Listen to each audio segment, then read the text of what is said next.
여러분, 제가 지난주에도 말씀드렸지만 세상에서도 기쁨을 얻습니다. 그렇죠? 사람을 통해서, 상황과 환경을 통해서 기쁨을 얻습니다. 그런데 그 기쁨은 극히 제한적이라는 사실이에요. 그리고 그 기쁨은 환난을 만나잖아요. 그리고 또 기쁨을 주던 대상이 변하잖아요.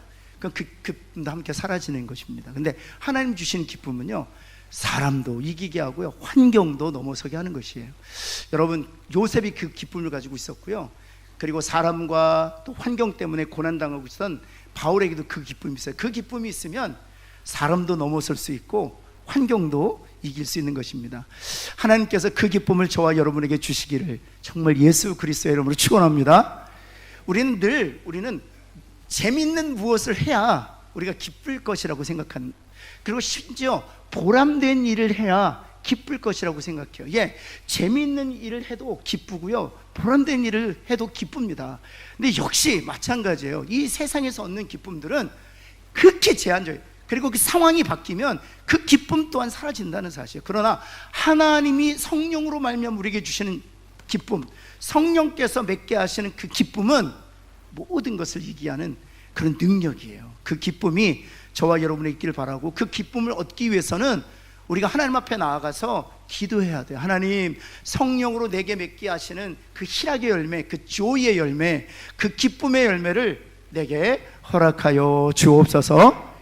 그런 저와 여러분 되기를 간절히 소원합니다. 우리 교회에 그 기쁨이 충만하기를 다시 한번 예수 그리스도는 축원합니다. 오늘은 1장 20절에서 30절 말씀, 우리의 삶의 목적에 대해서 얘기하고 있어요. 삶의 목적이 무엇인가? 우리 한번 1번 한번 볼까요? 한번 같이 한번 읽겠습니다. 시작.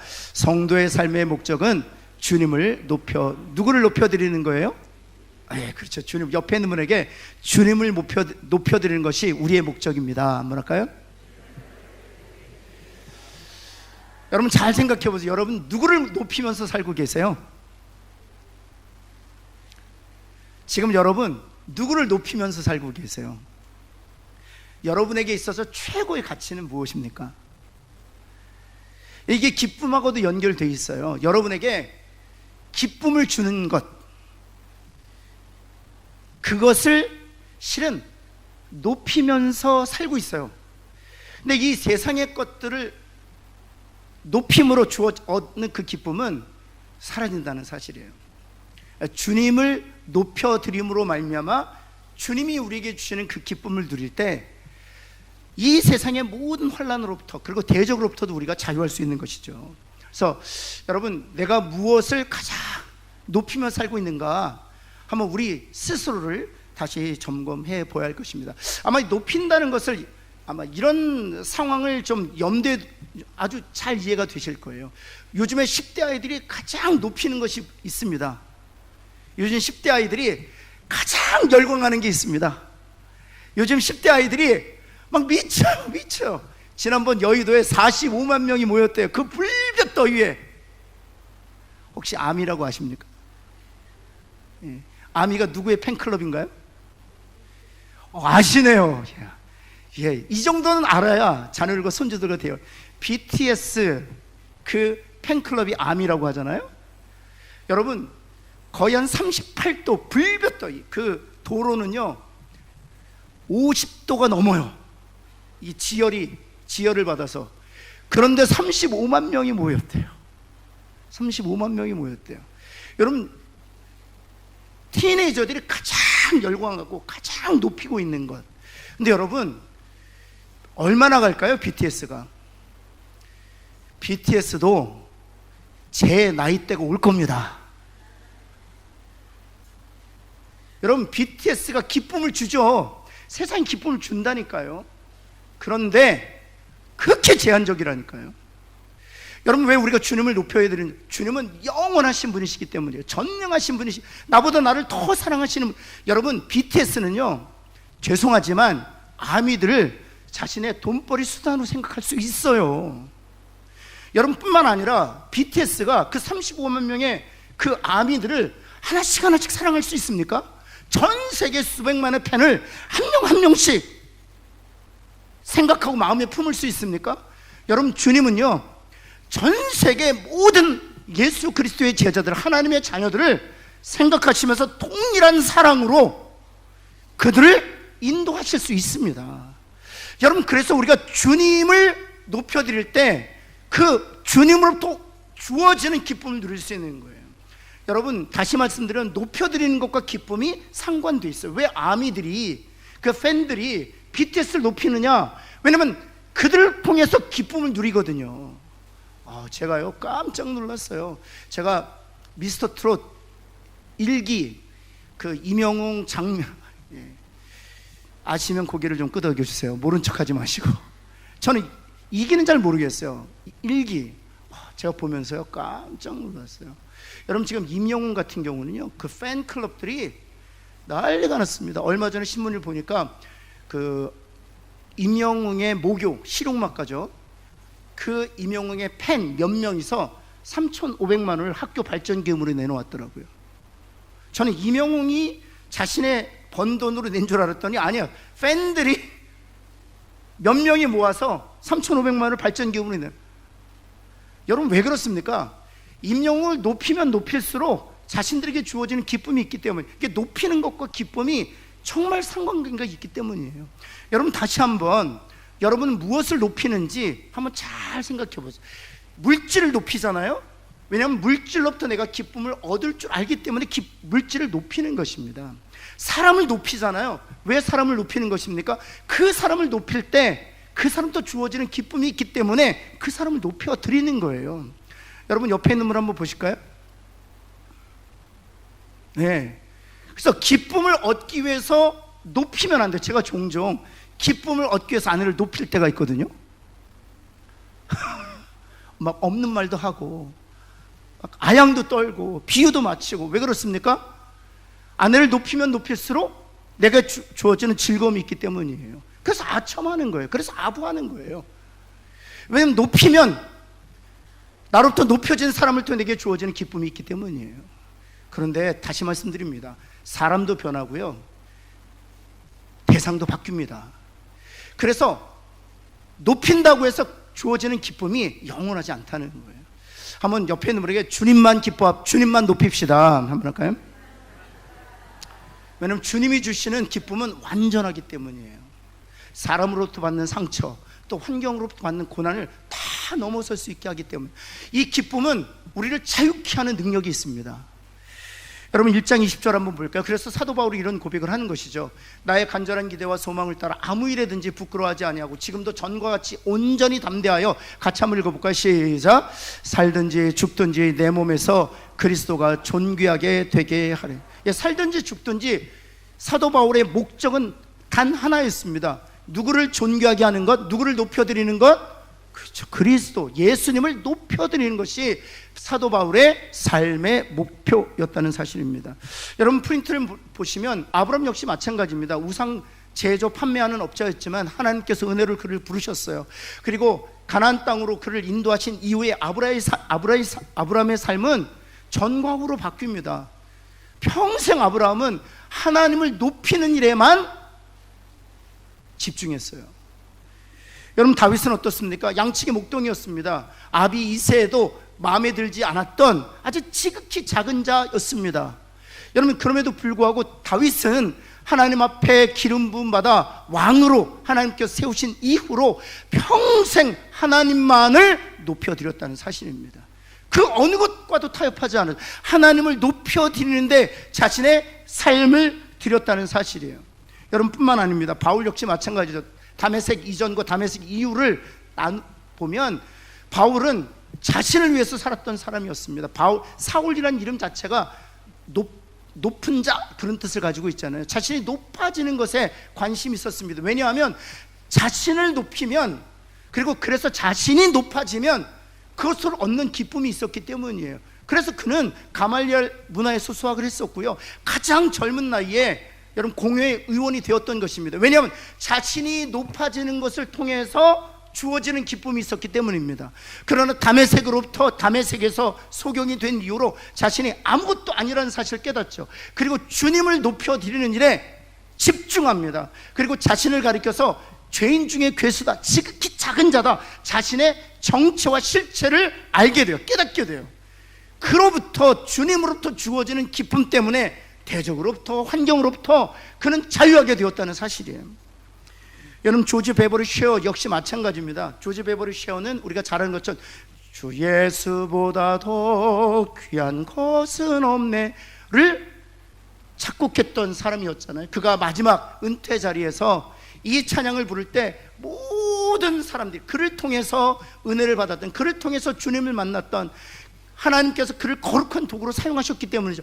모든 사람들이 일어나서 기립박수를 그에게 보내드릴 때 그가 한 말이었습니다. 여러분의 갈채와 내가 사모하는 예수 그리스도와 결코 바꾸지 않겠습니다. 그 신앙의 고백이에요. 여러분, 그런 신앙의 고백을 가지고 살았기 때문에 주님이 그를 가장 높이 세우셨어요. 왠지 아세요? 그를 높이 세워도 그는 추락하지 않을 것이기 때문에. 사랑하는 성도 여러분, 주님을 높여드리는데 온 마음을, 온 생각을 집중하는 저와 여러분 되기를 예수 그리스도에 다시 한번 축원합니다. 그래서 내가 높아지거나 내가 누구를 높이려고 할 때 우리는 영적으로 우리 안에서 경고사인이 좀 있어야 돼요. 내가 내 자신을 높이려고 하거나 내가 누군가를 높임으로 말미암아 그것으로부터 얻는 그 기쁨을 누리려고 할 때 우리는 깨어 있어야 돼요. 영적 자각 운동이 일어나야 돼요. 하나님, 내가 높아지려고 하네요. 내가 누군가를 높이려고 하네요. 하나님, 주님만이 높여지기를 원합니다. 주님, 내게 은혜를 베풀어 주옵소서. 아내와 오늘 아침에 사유라는 단어를 가지고 함께 얘기를 나눴어서, 하나님이 나를 사유하신, 이 사유라는 단어가 무엇인가 했더니 이게 철학적 단어더라고요. 근데 이 사유라는 단어가 어떤 것이냐면 하나님이 우리의 본성을 아신다, 이런 거. 하나님 본성을. 그래서 그 시편 기자가 이런 노래를 해요. 하나님이 우리를 사유하시니 우리로 하여금 하나님을 경외하게 하소서. 이게 이제 시편 기자 다윗의 기도 제목이었어요. 그 내용이 무엇인가 하면, 하나님, 저 다윗의 본성을 하나님 아시지 않습니까? 원하옵기는 본성을 아시는 하나님께서 저로 하여금 오직 하나님만 경외하게 하여 주옵소서. 오직 하나님만 높이게 하여 주옵소서. 오직 하나님만 예배하게 하여 주옵소서. 하나님 앞에 간절히 기도하는 거예요. 왜냐하면 다윗은 스스로 그 본성을 잘 알고 있었기 때문이에요.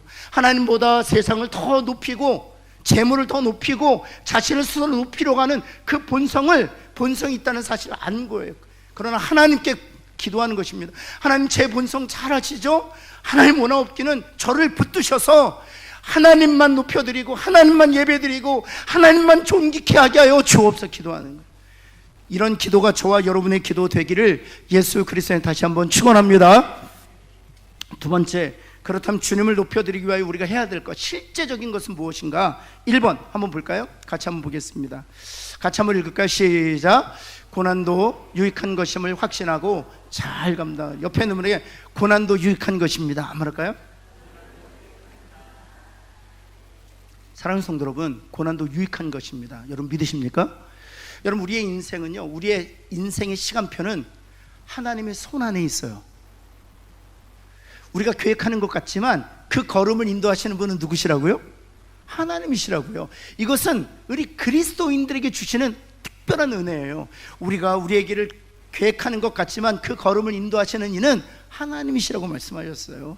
사랑하는 성도 여러분, 우리의 인생의 시간표, 또 우리가 살아가는 모든 삶의 여정 하나님께서 붙들고 계세요. 여러분, 요한복음 11장에 보면 나사로가 죽게 되었을 때 마르다가 사람들을 보내잖아요. 근데 예수님께서 나사로가 병들었다 하는 소식을 듣고도 계셨던 곳에 이틀을 머뭅니다. 그리고 나서 다시 하룻길을 걸어서 마르다의 집에 도착해요. 그리고 나서 죽은 지 얼마나 됐냐고 물으시죠. 그때 마르다가 죽은 지 나흘이나 되었습니다. 여러분, 하나님 주님께서 철저히 계획하고 계시다는 사실이에요. 사랑하는 성도 여러분, 우리가 볼 때는요 우연인 것 같고, 우리가 볼 때는 때가 된 것 같고, 우리가 볼 때는 내가 계획한 것 같지만 그렇지 않습니다. 하나님의 은혜로 우리가 거듭나서 예수의 사람이 된 이상, 하나님의 자녀가 된 이상, 전능하신 하나님께서 우리를 인도하시고 하나님의 계획에 따라 우리를 이끌어 가시는 것을 믿는 저와 여러분 되기를 예수 그리스도는 축원합니다. 그러기 때문에 고난도 유익한 거예요. 그렇기 때문에 고난도 유익한 거예요. 여러분, 요셉이 고난을 당했지 않습니까? 그런데 얼마나 유익했습니까? 그것이 얼마나 유익했습니까? 여러분, 보디발이 누굽니까? 시위대장이었어요. 그리고 요셉이 감옥에 갇힌 그 감옥은 왕의 죄수를 가두던 감옥이었습니다. 여러분, 고난도 유익하다는 이런 관점이 없으면 내가 노예로, 내가 죄수로 타국에서 살아야 하나 라고 불평하며 살지 모르겠지만, 여러분, 총리 대신이 되었잖아요. 저는 어렸을 때 이런 질문을 했던 적이 있어요. 저를 가르쳐줬던 주일학교 교사 선생님에게, 선생님, 노예였고 죄수였는데 정치적인 아무런 그런 배경도 없던 사람이 갑자기 총리 대신이 돼서 정치력을 발휘할 수 있나요? 그랬더니 선생님이 이렇게 말씀하시더라고요. 몰라, 하나님이 하시면 다 되는 거지. 전 그런, 맞죠. 근데 한번 생각해 보세요. 여러분, 그 정치력이 어디서 왔겠어요?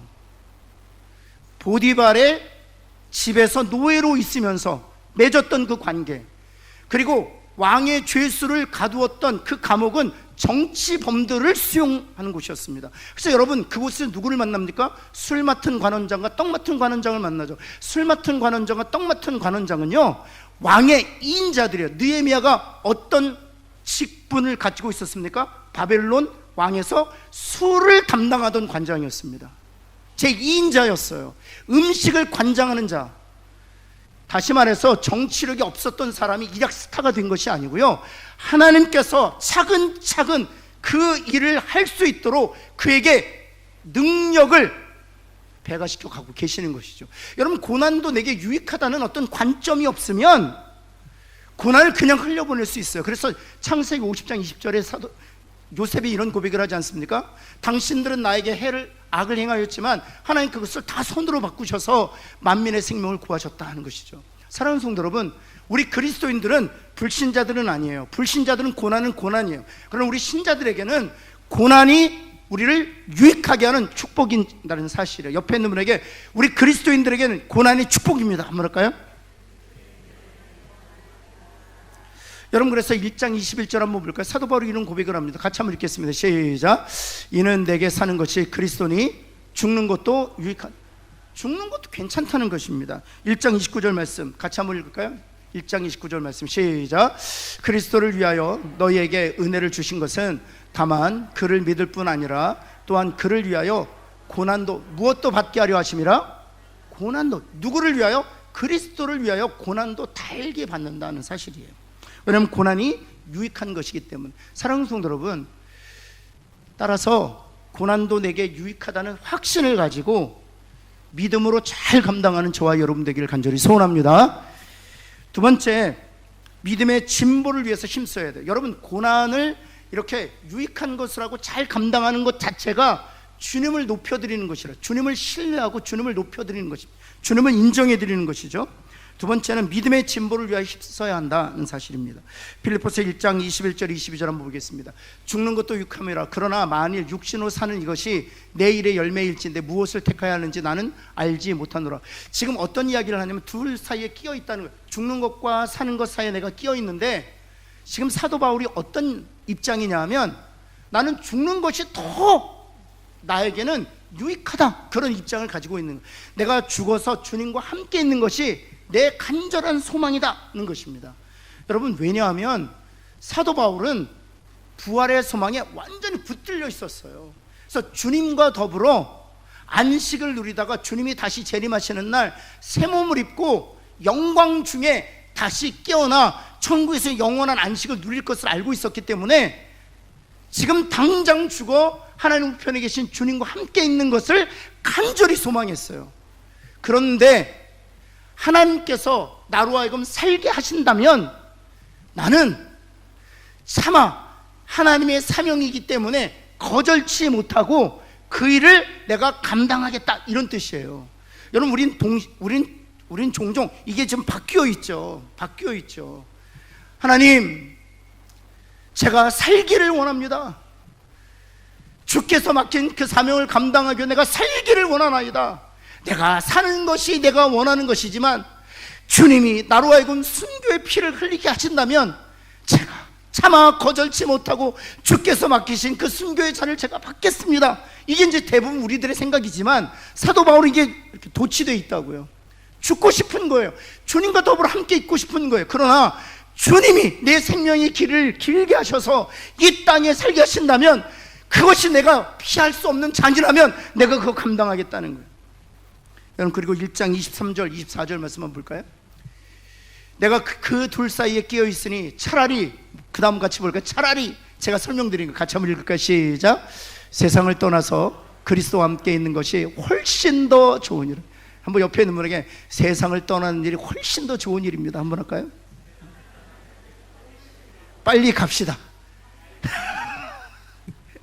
네, 이것이 사도 바울과 우리의 신앙적 수준의 차이예요. 수준의 차이예요. 신앙적 수준의 차이예요.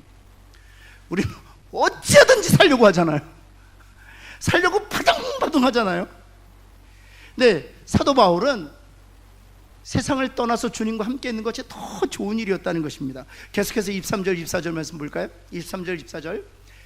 싶으나, 그렇게 하고 싶으나, 간절히 그렇게 원하지만, 다시 한번 읽겠습니다. 시작. 내가 육신으로 있는 것이 너희를 위하여 하나님께서 나로 하여금 육신에 있게 하신다면 내가 그 잔을 피하지 않겠다. 왜냐하면 그것이 누구를 위하여 유익한 것이기 때문에, 성도들을 위하여 유익한 것이기 때문에는 것이죠. 그래서 1장 25절 말씀 볼까요? 그 이유가 있습니다. 바로 무엇입니까? 한 단어가 있죠. 믿음의 진보. 바울과 함께 신앙생활하고 있는 성도들의 믿음이 진보되기를 위하여 내가 그 잔을 마시겠다는 것입니다. 내가 차라리 세상을 떠나 주님과 함께 있는 것이 더 좋고 그렇게 하고 싶지만, 하나님께서 이 땅에서 고난 가운데 나를 두신다면 그 일을 내가 기꺼이 감당하겠다는 것입니다. 왜냐하면 나와 함께 신앙생활하고 있는, 그리고 나를 통해서 말씀을 듣고 있는 성도들의 믿음의 진보를 위해서 내가 그것을 감당하겠다는 것입니다. 사랑하는 성도 여러분, 때로는 우리가 이 땅을 살면서 그리스도의 복음을 위하여 고난을 당하고 해를 당할 때가 있어요. 그러나 여러분 꼭 기억하십시오. 그것이 바로 주님을 높여드리는 일이에요. 그 일을 잘 감당하는 저와 여러분 되기를 간절히 소원합니다. 세 번째는 무엇인가 하면 복음에 합당하게 사는 것입니다. 옆에 있는 분에게 복음에 합당하게 삽시다 한번 할까요? 1장 27절 말씀 우리 한번 같이 한번 크게 한번 읽겠습니다. 우리 노란색으로 하이라이트 한번 읽겠습니다. 시작. 오직 너희는 그리스도의 복음에 합당하게 생활, 복음에 일치되게 생활하라는 것입니다. 복음에 일치되게 생활하라. 여러분, 여기서 A번을 보면은요, 합당하게 라는 단어가 있어요. 합당하게 라는 단어는 실은 옷차림에 사용되던 단어였습니다. 이 단어들은 원래 원어적으로 옷차림에 사용되던 단어였어요. 다시 말해서 합당한 옷차림이 있다는 것입니다. 옆에 있는 분 한번 보시겠어요? 제대로 입었는지 한번 보실까요? 그리고 칭찬 좀 해주십시다. 우리끼리 서로 이쁩니다, 멋있습니다, 잘 입으셨습니다. 네. 예. 근데 간혹 가다가 우리 교회에선 그런 일이 없는데 간혹 가다 뭐 부산역이나 뭐 서울역 같은 데 보면 이럴 때가 있어요. 뒷모습은 10대인데 앞모습은 60대. 이런 분들이 있어요. 옷차림이 또 때 안 맞는 분들도 굉장히 많습니다. 때 안 맞는 분들이 굉장히 많아요. 우리가 장례식 때 입고 가야 될 옷차림이 있어요. 그렇죠? 우리가 결혼식 때 입고 가야 될 옷차림이 있는 것이죠. 그리고 여러분, 목사로서 갖춰야 될 정장이 있는 것이, 또 주일 예배 때 입어야 될 옷차림이 있는, 또 제가 존경했던 원로 목사님은 운동회 때도 양복, 야외 예배 때도 양복, 그리고 늘 넥타이, 거기다 새마을 모자 쓰시죠. 여러분, 옷차림이 있어요. 옷차림. 예. 그래서 우리 어르신들이 사실은 그 옷차림이 격이 안 맞으면 이렇게 좀 언짢아하실 수도 있어요. 그래서 우리의 맞는 옷차림이 있습니다. 여기 합당하게 라는 단어는 바로 이 옷차림을 얘기하는, 합당하게 입어야 된다는 것이죠. 여러분, 그래서 복음에 합당하게 생활해야 된다라는 것은 다른 말로 얘기하면 그리스도인들이 입어야 될 합당한 옷이 있다는 거예요. 여러분, 그리스도인들이 입어야 될 옷 여러분 제대로 입고 계십니까? 그래서 우리가 종종은 실망하는 거예요. 목사님한테 실망하고요, 장로님들한테 실망하는 것입니다. 시무집사님들한테 실망하고요, 권사님들에게 실망합니다. 왠지 아세요? 목사님은 목사님이 입어야 될 옷이 있기 때문이에요. 그리스도인으로서 여러분 이런 정장을 말하는 것 아닌 거 아시죠? 목사로서 성도들이 기대하는 옷이 있어요. 여러분 장로님들도 마찬가지입니다. 권사님들도 마찬가지, 시무집사님도 마찬가지죠. 만약 목사가 돼서 아니 나도 사람인데 너무 수준 높은 기대를 나에게 갖고 있는 거 아니냐? 그럼 그 사람은 목사가 될 자격이 없어요. 왜냐하면 목사에게 합당한 옷차림이 있기 때문에 그렇습니다. 장로님 역시 마찬가지입니다. 장로님과 초신자는 완전히 달라요. 시무집사님과 권사님 역시 마찬가지입니다. 새신자들이 입어야 될 옷과 권사님과 시무집사님들이 입어야 될 옷이 달라요. 10년, 20년, 30년 역시 다릅니다. 10대 입어야 될 옷이 다르고 20대 입어야 될 옷이 다르고 30대 입어야 할 옷이 다른 것처럼 10년 신앙생활한 사람, 20년 신앙생활한 사람, 30년 신앙생활한 사람 달라요. 한번 제가 기억나는 게 한 장면이 있어요. 예전에 제가 부목사 때 제가 정말 좋아했던 목사님께서 슬라이드를 하나 보여주시더라고요. 슬라이드를 하나 보여주시는데 뭐냐 하면 장성한 어린인데 양복을 입고 있어요. 그런데 젖병을 물고 있더라고요. 성도들이 한참 웃었어요.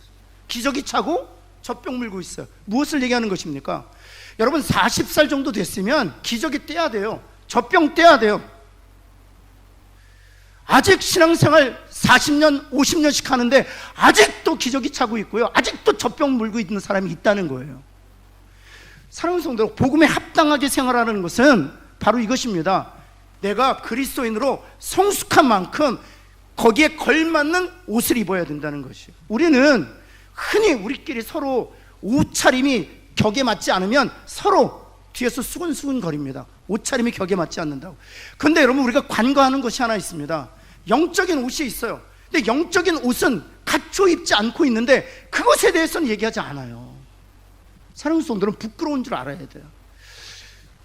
복음에 합당하게 생활하는 것은 내가 예수 믿는 만큼 그에 합당한 옷을 입어야 되는 것, 그에 합당한 언어 생활, 그에 합당한 가치, 그에 합당한 신앙관, 그에 합당한 기도 생활, 그에 합당한 말씀 묵상, 그에 합당한 성령의 열매, 그에 합당한 섬김과 봉사가 우리한테 있어야 돼요. 여러분 옆에 있는 분에게 웃으면서 이제 축복합시다. 복음에 합당한 옷을 입으신 성도님 되시기 바랍니다. 한번 할까요? 근데 제가 보니까 이 얘기는 꼭 해드리고 싶어요. 우리 교회는요 다 잘 입고 있어요. 한번 옆에 있는 분에게 다 잘 입고 있다 한번 할까요? 한 번 더 합시다. 더 잘 입자. 네, 목사만 잘 입으면 될 것 같아요. 그리고 나서 여러분 C번 한번 볼까요? 그러면 그리스도인들이 입어야 될 옷이 뭐냐 하는 거예요. 그리스도인들이 입어야 할 합당 옷이 뭐냐.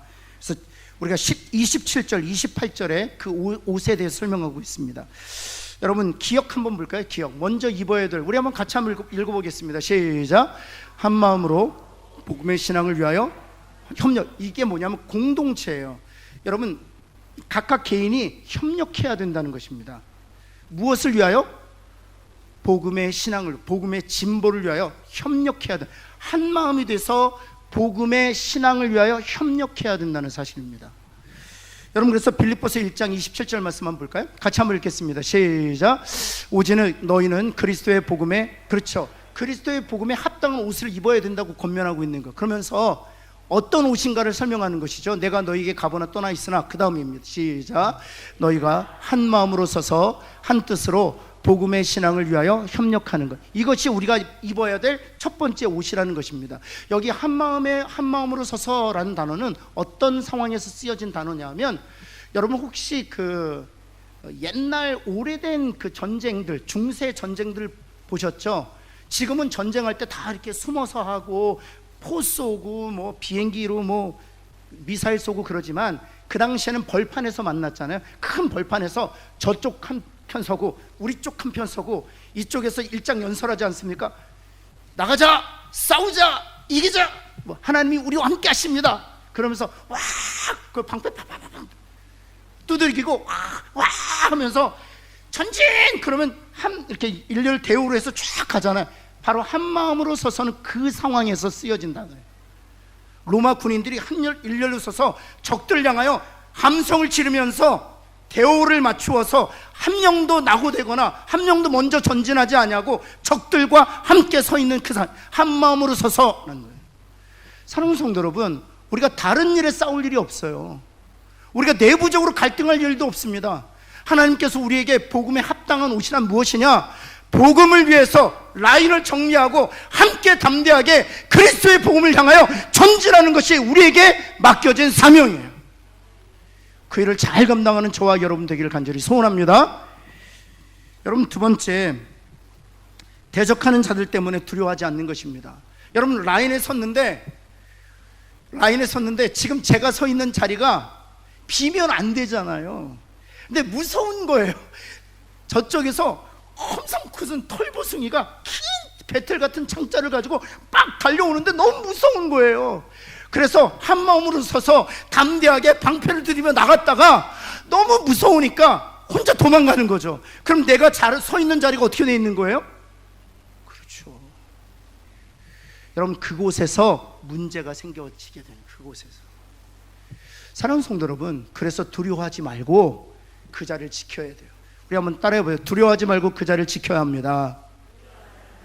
여러분, 가정에서도 역시 마찬가지예요. 가정에서도 마찬가지예요. 하나님께서 나에게 맡기신 그 자리가 비록 여러분 세상적으로 볼 때는 정말 보잘것없어 보일지라도 그 자리를 나에게 맡기신 이유가 있습니다. 두려워하지 말고 그 자리를 굳게 지킬 때 하나님께서 우리의 가정을 지켜주실 줄을 믿습니다. 그것이 바로 우리 그리스도인들이 복음에 합당한 옷을 입는 방법이에요. 여러분, 대부분 우리는요, 이 자리보다 저 자리가 괜찮아 보여요. 여러분, 옆에 있는 분 보세요. 그 자리가 더 좋아 보이지 않아요? 여러분, 예배 드릴 때 저도 알거든요. 새벽 기도 나오면 제 자리에 누군가 앉아있으면 되게 불편해요. 왜냐하면 늘 앉던 자리에 앉아야 목사님과 원근감이 가까워요. 그렇죠? 그런데 여러분, 정말 우리가 있는 자리를 딱 지키고 있어야 돼요. 영적으로. 여러분, 세상적인 자리는 누구에게 내어주어도 괜찮아요. 기도의 자리를 지키셔야 돼요. 한번 따라, 기도의 자리를 지켜야 합니다. 섬김의 자리를 지켜야 합니다. 그 자리를 우리가 지키고 있어줘야 돼요. 여러분, 그래서 빌립보서 1장 28절 말씀 한번 볼까요? 같이 한번 읽겠습니다. 시작. 무슨 일이든지 대적하는 자들 때문에 두려워하지 아니하는 이 일을 듣고자. 대적하는 이들 때문에 두려워하지 않는 저와 여러분 되기를 예수 그리스도는 축원합니다. 이 일에 있어서는 우리 교회가 너무 잘했어요. 힘들고 어려운 순간이 있었지만 여러분들 그 자리를 버텨주었던 거예요. 그래서 지금 오늘 같은 이런 하나님께서 주시는 그런 은혜를 누리게 된 것이죠. 옆에 있는 분에게 다시 한번 축복합시다. 잘하셨습니다. 뭐랄까요? 그 자리를 잘 지켜주셔서 감사합니다. 뭐랄까요? 네. 그 외에 한번 또 볼까요? 그 외에 어떤 것들이 있는가 한번 보시면 우리 한번 읽어볼까요? 프린트물에 있는 것도 한번 읽으셔도 괜찮습니다. 같이 한번 읽겠습니다. 시작. 자기를 부인하고 십자가를 지는 것. 이것도 우리가 입어야 될 옷이에요. 나를 부인하고 십자가를 지는 것입니다. 계속해서요. 시작. 팔복의 말씀대로 사는 것. 심령이 가난한 자, 화평케 하는 자, 온유한 자, 긍휼히 여긴 자로 사는 것. 이것이 바로 우리가 입어야 될 옷이에요. 사랑하는 성도 여러분, 화평케 하는 자 되시기를 예수 그리스도는 축원합니다. 정말 온유한 자 되시기를 예수 그리스도는 축원합니다. 그리고 서로 사랑하는 것입니다. 서로 사랑하는 것. 주님이 우리를 사랑하셨듯이 그렇게 서로 사랑하는 것입니다. 한 가지 제가 우리 성도들에게 권면해 드리고 싶은 것은 성도의 과오를 사랑으로 덮어주시기를 바랍니다. 우리가 잘하는 거 있어요. 죄인들이 잘하는 것은, 그리고 사탄이 잘하는 것은 들춰내는 거예요. 사탄의 아주 전문 분야예요. 그래서 우리 죄인들의 속성은 들춰내는 것입니다. 그러나 예수님이 보여주셨던 건 십자가로 덮어주신, 사랑은 허다한 죄도 다 덮는 거예요. 다 덮는 거. 사랑스러운 그런 저와 여러분 되기를 간절히 소원합니다. 우리 그 대속죄일이라는 그런 날이 있어요. 그날이 어떤 것이냐면 지성소에 제사장들이 1년에 한 번 들어가는데 어린 양의 피를 가지고 지성소로 들어갑니다. 그리고 그 어린 양의 피를 언약궤 위에 쏟아요. 그것은 어떤 행인가 하면 어린 양의 피로 말미암아 언약궤 위에 어린 양의 피가 쏟아질 때 이스라엘에 속한 모든 백성들의 죄를 한 번에 깨끗이 정케하는 거예요. 그것이 바로 대제사장이 하는 일이었습니다. 여러분, 그날을 가리켜서 욤키푸르라고 해요. 한번 따라해 볼까요? 욤키푸르. 욤이라는 단어는 날이라는 뜻이에요. 날. 키푸르라는 단어는 어떤 뜻인가 하면 덮는다, 그런 뜻이에요. 어린 양의 피로 우리의 모든 죄를, 우리의 모든 허물을, 우리의 모든 과오를 덮는 날, 그래서 그날을 욤키푸르, 대속죄일이라고 했던 것이죠. 이것이 바로 복음이에요. 그래서 복음에 합당하게 산다는 것은 어떤 것인가? 덮는 거예요. 들추어내는 것이 아니라 덮는 것입니다. 복음에 합당하게 사는 것은 어떤 것인가? 화평케 하는 일을 위하여 도모하는 것입니다. 자기를 부인하고 십자가를 지는 것입니다. 이것이 복음에 합당한 사람이 입어야 되는 옷인 것이죠. 마지막으로 한번 볼까요? 맨 마지막에 한번 같이 한번 읽겠습니다. 시작. 복음의 진리를 가르치고 보수하는 것, 지켜내는 것. 복음의 진리를 가르치고 보수하는 것. 사랑하는 성도 여러분, 복음에 합당한 옷을 입게 되는, 그래서 하나님 앞에 칭찬받고 많은 사람들에게 귀한 존귀를 받는 저와 여러분 되기를 예수 그리스도의 이름으로 축원합니다. 기도하겠습니다. 하나님, 참으로 감사합니다. 주님, 그렇습니다. 주님을 높여드리는 것이 고난 중에서도 고난이 우리에게 유익될 것을 우리가 확신하고 잘 감당하는 것임을 깨닫게 하신 것을 인하여 감사합니다. 하나님, 복음에 합당한 옷을 입는 것은 믿음의 진보를 위하여 함께 협력하는 것임을 알게 하시니 감사합니다. 하나님, 오라옵기는 우리 교회 모든 성도들이 대오를 나란히 하여 복음의 진보를 위하여 대적들을 두려워하지 아니하고 한 마음으로 맞서 싸우는 귀한 군사들 되게 하여 주옵소서. 특별히 우리 성도들 가운데 고난 중에 있는 성도들이 있습니까? 우리는 그리스도의 보혈로 하나님의 자녀가 된 하나님의 백성들이기에 하나님이 우리의 인생을 주관하신 줄을 믿습니다. 십자가를 유익하게 하셨던 것처럼 우리의 고난의 상황도 가장 좋은 것으로, 선한 것으로 하나님이 능한 손으로 바꾸어 주실 줄을 믿습니다. 뿐만 아니라 자기를 부인하고 십자가를 지는 저희들 되게 하여 주옵시고, 복음의 진리를 가르치고 보수하는 저희들 되게 하여 주옵시며, 한마음 한뜻으로 화평케 하는 일을 도모하는 귀한 하나님의 사람들 되어서 복음에 합당한 옷을 입음으로 하나님 앞에 칭찬받는 귀한 하나님의 사람들 다 되도록 축복하여 주옵소서. 예수님의 이름으로 기도합니다. 아멘.